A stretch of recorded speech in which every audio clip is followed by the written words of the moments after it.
ያላችሁበት የሥራ ድርሻ ላይ ዝም ብላችሁ ታመኑበት። ከታመናችሁ እግዚአብሔር ከዚህ አንስቶ ለትልቅ ያመጣችኋል። አሁን ሁሉም ሰው እኔ ለምሳሌ ሹፌር ነኝ፣ ግን እንዴት ነው መክሊቴን ማወቅ የምችለው ይላል። ሹፌርነት ላይ ዝም ብለህ ተግተህ ስራ። እግዚአብሔር ከዚያ በኋላ ወደምትፈልገው ትልቅ ነገር ከዚያው እንዴት እንደሚያነስህ ያውቃል።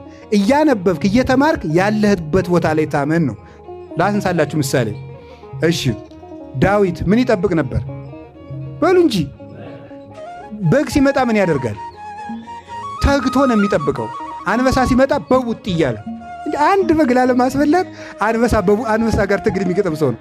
ኦሆ የአንድ በግ ነፍስ አሳዝኖት እንደዚህ ዱላ የሚገጥም ከሆነማ እስራኤልን ጠብቅ ብለውማ እንዴት አድርጎ ይጠብቃል? አድርግና ምን አለው እግዚአብሔር? የእስራኤል ንጉሥ አደረገው። በግ ጥበቃን ካከበርካት ለንጉሥነት ይሾምሃል እግዚአብሔር።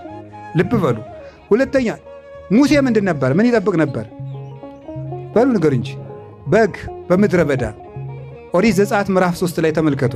በግ እየጠበቀ ለዚያውም በስደት ሀገር የአማቱን በግ ነው የሚጠብቅ። ወይኔ የአብርሃም ዘር የይስሐቅ ዘር የያዕቆብ ዘር በግ ጠባቂ ሁኜ ልቅር? ይሁን፣ እሱም ይቅር። በማደጎ የፈርዖን የልጅ ልጅ ነው። ቤተ መንግሥት እቀማጠል የነበረ ሰው እዚህ በግ ስጠብቅ መዋል በምድያም አላለም። በጎቹን ተግቶ ሲጠብቅ እግዚአብሔር በነበልባል ተገለጠለት። ያለችህን ሥራ ካከበርካት እግዚአብሔር ከዚህ በኋላ ምን አደረገው? አንተ ለምድያም ለዮቶር በጎች ከታመንክማ 600,000 እስራኤልን ብሰጥማ በእርግጥ ትጠብቃቸዋለህ ብሎ እግዚአብሔር አምኖ በ600,000 ሕዝብ ላይ ሾመው። እነዚያንም ታምኖ ዘወጣ።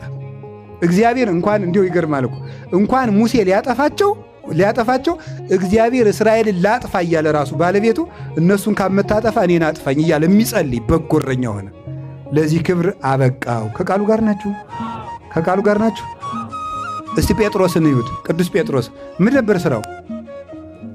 አቤት አሳ አጥማጅ ነው። ምንድን ያደረገው? አሳ ነበር። በቀን አየችን አሳ ያውም ሲለፋ ውሎ የማያገኘው አንድ አሳ ሲጠብቅ ነበር የሚለው ጌታ። ምን ከዚህ በኋላ አንተ በ55 ዓመት እኮ ነው